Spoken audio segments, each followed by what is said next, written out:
Holiday weekends invite us to relax, but there is a battle going on that demands our full attention and full commitment. Your teenagers are in the crosshairs as powerful forces seek their destruction through early addiction to drugs and pornography. In this battle, the culture is not your friend. Today, more hard facts that demonstrate the real danger facing your kids. Stay with us.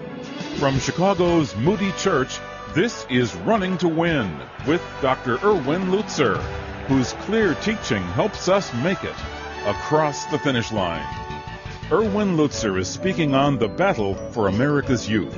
He comes now with another sober look at the threats facing our young people, naming perhaps the number one enemy of children and teens today. The porn industry, because it destabilizes a child. It makes a child investigate and experiment with sex. And the porn industry desperately wants a whole crop of addicts, time and time again. They are looking for addicts, and they begin at the age of 6.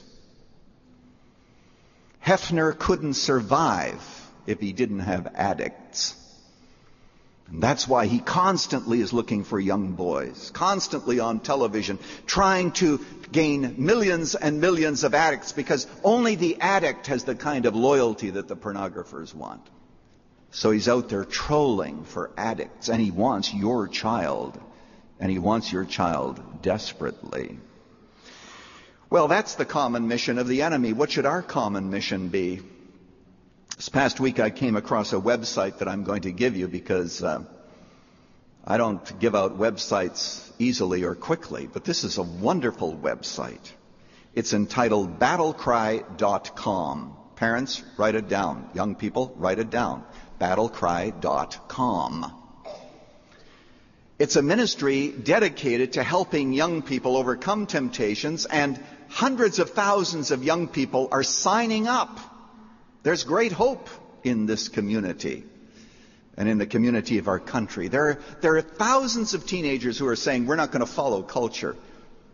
Listen to what their mission statement is. I love it. It says, to provoke a young generation to passionately pursue Jesus Christ and take his life-giving message to the ends of the earth. That's what battlecry.com is dedicated to.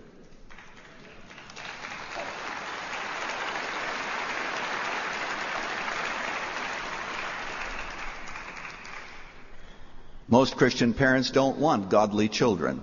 Oh, they'd like to have them, but that's not a goal. What they want is good children.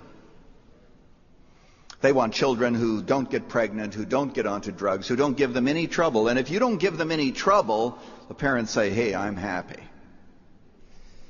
Folks, we have to go beyond that. What we want is godly children passionately pursuing Jesus and willing to take his life-giving message to the ends of the earth.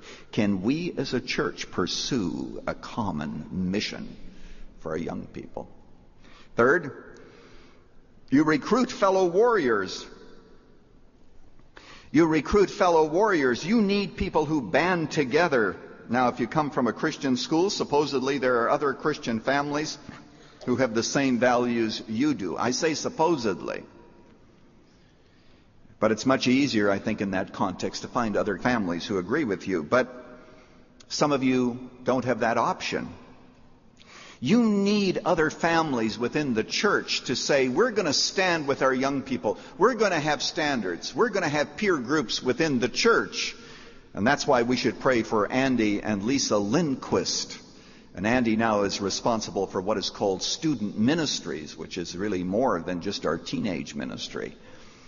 But we ought to be able to stand with them and say that what we can do is we can do all that we possibly can to guide our young people and to do it together. And so you enlist others.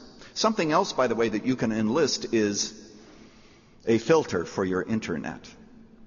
Oh, you say, I trust my kids.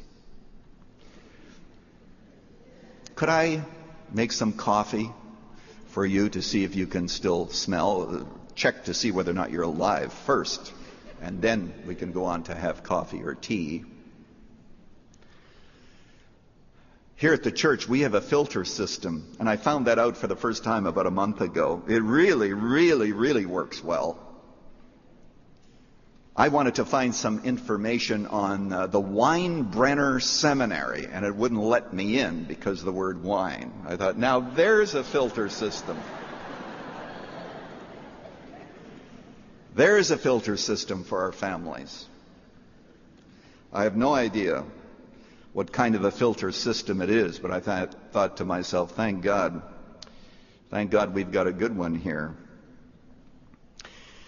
Number 4, total dedication. Total dedication. Read a book this past week by Ron Luce entitled Battle Cry. That's how come I got onto that website and found out what was happening. Listen to this paragraph.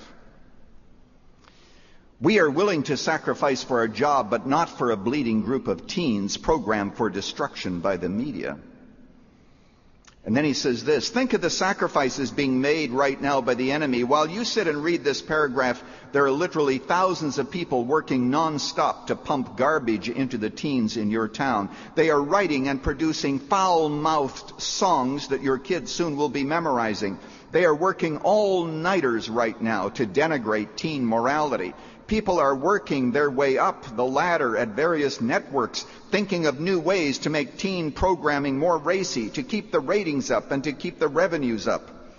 Others are programming web pages as you sit comfortably reading this, pages designed to imprint our kids' brains in ways that could destroy their marriages and families long into the next generation. If they can sacrifice to make a name and a buck for themselves, how can we not give and fight for a much greater cause? Let it never be said that we lost a generation because we were not willing to sacrifice as much as the destroyers of the culture of our youth. Are we willing to sacrifice like that? Now, isn't that interesting? When you know anything about the total dedication of soldiers, as you know, Rebecca and I have a son-in-law who's a soldier. He was in Iraq for 15 months. He's in Afghanistan now as I'm preaching this. And we visited them